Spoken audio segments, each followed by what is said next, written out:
Bapak, Ibu, saudara-saudaraku yang kekasih di dalam Kristus, segenap warga gereja Toraja dalam lingkup pelayanan wilayah 4 pada khususnya, dan segenap saudara-saudara seiman dalam lingkup pelayanan manapun dan dalam denominasi manapun yang sempat menyaksikan renungan pada kesempatan ini. Salam sejahtera dalam kasih Kristus. Mengawali perenungan kita pada kesempatan ini, marilah kita mendengarkan pujian Ku ada sebagaimana ku ada.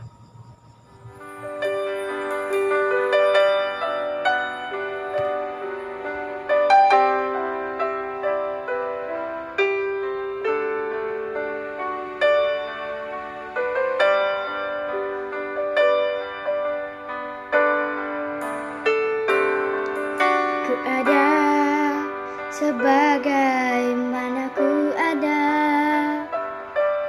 berdiri menghadap tatamu Bapa, semua karena anugerah-Mu yang telah selamatkanku.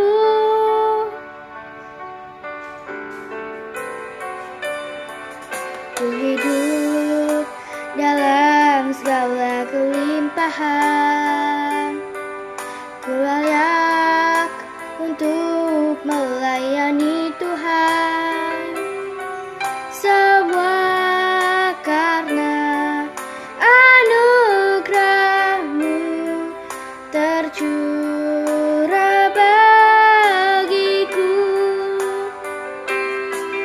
Besar anugerah-Mu, berlimpah kasih-Mu, semakin hari semakin bertambah. Besar anugerah-Mu.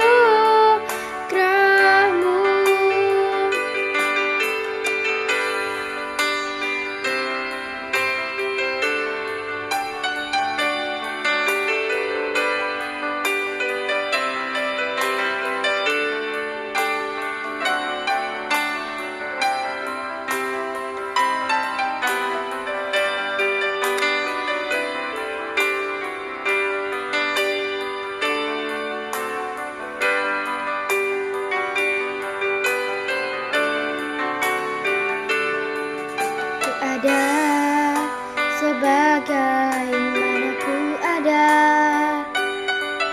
berdiri menghadap tatamu Bapa, semua karena anugerah-Mu yang telah selamatkanku. Hidup dalam segala kelimpahan, ku layak untuk melayani Tuhan, semua karena anugerah-Mu tercurah bagiku. Besar anugerah-Mu, berlimpah kasih-Mu, semakin hari semakin bertambah. Besar anugerah-Mu, besar anugerah-Mu, berlimpah kasih-Mu, semakin hari semakin bertambah. Besar anugerah-Mu.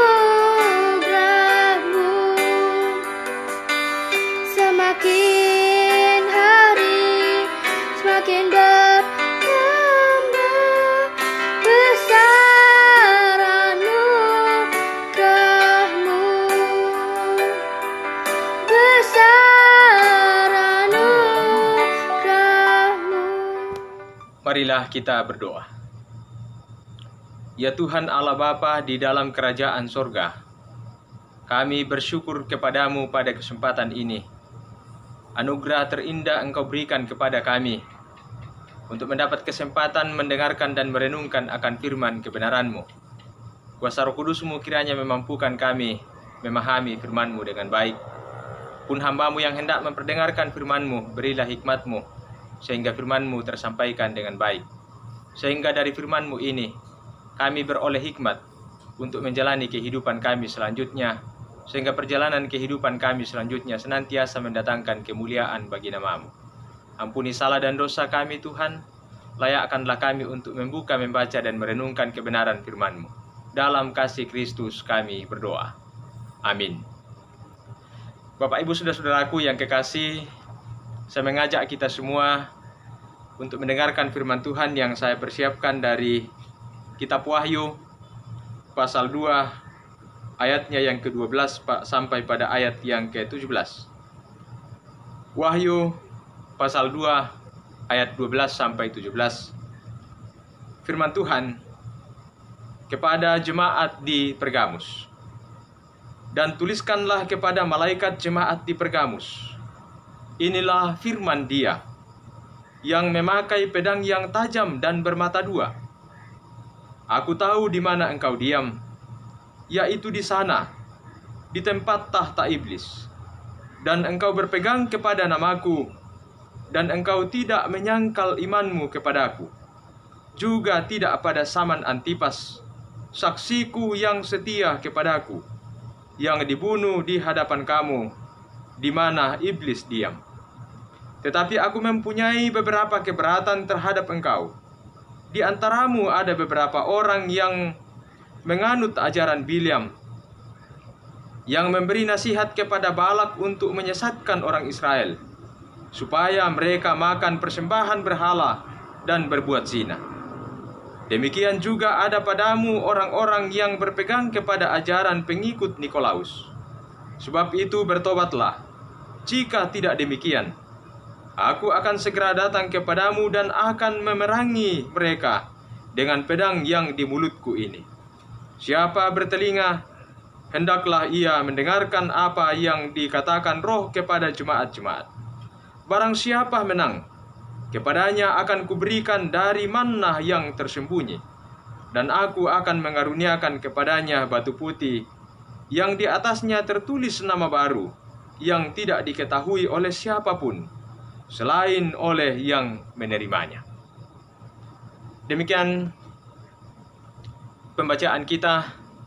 Berbahagialah kita yang mendengarkan firman Tuhan ini, memelihara dan melakukannya dalam hidupnya. Amin. Bapak, Ibu, saudara-saudaraku yang terkasih di dalam Kristus, firman Tuhan ini bersama-sama kita akan renungkan dengan tema pegangan hidup. Pegangan hidup. Bapak, Ibu, saudara-saudaraku yang terkasih di dalam Kristus, peradaban kita dalam dunia ini terus mengalami perubahan. Seluruh dimensi kehidupan kita mengalami pergeseran nilai dari waktu ke waktu. Banyak sisi kehidupan yang berubah semakin baik, namun tidak dapat disangkal. Juga begitu banyak sisi kehidupan yang berubah terus menggerus tatanan nilai yang baik selama ini kita jalani. Perubahan-perubahan itu tentu tak terhindarkan dari sisi rohani kita. Oleh karena itulah, kita butuh yang namanya pegangan hidup, yang dalam hal-hal prinsip kita jangan digoyahkan dari pendirian kita, utamanya tentang iman kita kepada Kristus. Di tengah berbagai perubahan ini, berbagai-bagai godaan muncul dan dapat saja mengaburkan identitas kita, atau bahkan mencabut kita dari jati diri kita sebagai orang-orang yang percaya kepada Yesus Kristus. Bapak, Ibu, saudara-saudaraku yang terkasih, jemaat di Pergamus, dalam perjalanan kehidupan berjemaat, mereka diperhadapkan dengan pengaruh-pengaruh kuat dari berbagai ajaran-ajaran yang sesat.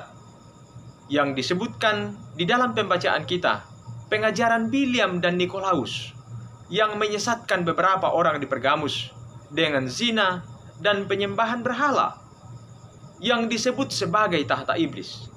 Dikatakan tahta iblis karena Pergamus merupakan tempat penyembahan berhala terbesar di Asia, baik penyembahan kepada dewa-dewa maupun mengkultuskan kaisar sebagai pusat penyembahan. Pengaruh ini merupakan tantangan besar bagi pertumbuhan jemaat yang ada di Pergamus. Bahkan sudah ada beberapa di antara mereka yang mengikuti jalan sesat tersebut. Dalam situasi inilah Tuhan Yesus meminta Rasul Yohanes untuk mengingatkan jemaat-jemaat di Pergamus supaya mereka bertobat dari jalan sesat itu. Dalam peringatan tersebut, Yesus mengangkat kisah Antipas yang oleh Yesus disebutnya sebagai saksiku yang setia, bahkan sampai menjadi martir karena berpegang teguh kepada nama Yesus. Antipas disebut oleh Yesus untuk menjadi teladan iman bagi semua jemaat yang ada di sana, bahkan sampai kepada kita yang hidup dalam keberimanan kita dalam konteks kita tersendiri masa kini. Antipas mempunyai pegangan yang jelas, yakni nama Yesus. Jadi segala sesuatu yang bertentangan dengan nama Yesus dan yang hendak mengaburkan nama Yesus, Antipas menentangnya. Orang yang seperti inilah menurut Yesus akan dikaruniai batu putih yang di atasnya akan tertulis nama baru. Dan inilah yang menjadi semacam tanda pengenal untuk masuk dalam perjamuan surganya, menikmati manna yang tersembunyi, yakni kehidupan yang kekal bersama Yesus Kristus, Sang Roti hidup itu. Bapak Ibu saudara-saudaraku yang terkasih di dalam Kristus, bagi kita yang beriman kepada Yesus Kristus, pegangan kita satu-satunya adalah nama Yesus. Maka hendaklah nama Yesus tetap hidup dalam keseharian kita. Kendati pun zaman terus berubah dan berbagai tantangan makin kuat, janganlah kita berubah pada pegangan iman kita untuk berpegang kepada nama Yesus Kristus. Berpegang eratlah pada nama Juru Selamat kita. Ketika kita berpegang pada nama Yesus, maka kepadanya lah kita menggantungkan seutuhnya hidup kita, dan hanya kepada Dialah seluruh dimensi kehidupan kita akan bermuara. Maka seyogyanya tiada sesuatu apapun dalam setiap sisi kehidupan kita yang tidak memuliakan nama Tuhan. Jadikanlah nama Yesus sebagai pusat hati kita. Jadikanlah nama Yesus sebagai pusat pikiran kita. Jadikanlah nama Yesus sebagai pusat dari segala tutur kata kita. Dan jadikanlah nama Yesus sebagai pusat dari segala perbuatan-perbuatan kita. Itulah sejatinya menjadikan nama Yesus sebagai pegangan dalam hidup kita. Karena itu Bapak Ibu saudara-saudaraku yang kekasih, dalam menghadapi berbagai tantangan dan dinamika kehidupan yang silih berganti dari waktu ke waktu, tetaplah menyatakan eksistensi kita dalam berpegang teguh kepada nama Yesus, Sang Juru Selamat kita. Salam kasih Bapak Ibu saudara-saudaraku, kuat dan teguh dalam iman di tengah berbagai dinamika hidup. Tuhan memberkati kita sekalian. Amin. NKB 116 kita nyanyikan bersama.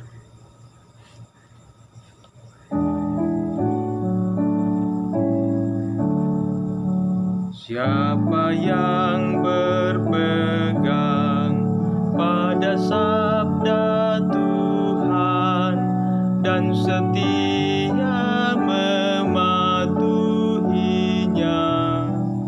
hidupnya mulia dalam cahaya baka, bersekutu dengan Tuhannya. Percayalah dan pegang sabdanya, hidupmu dalam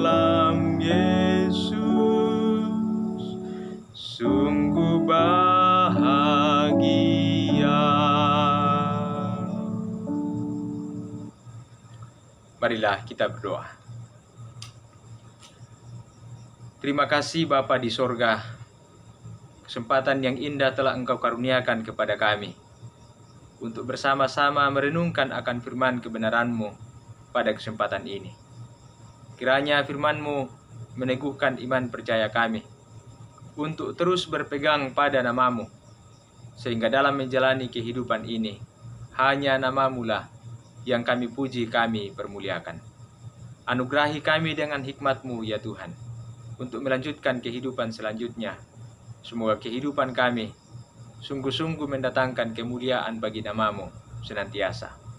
Ya Bapa di sorga, berkati kami sekalian dalam segala keberadaan kami.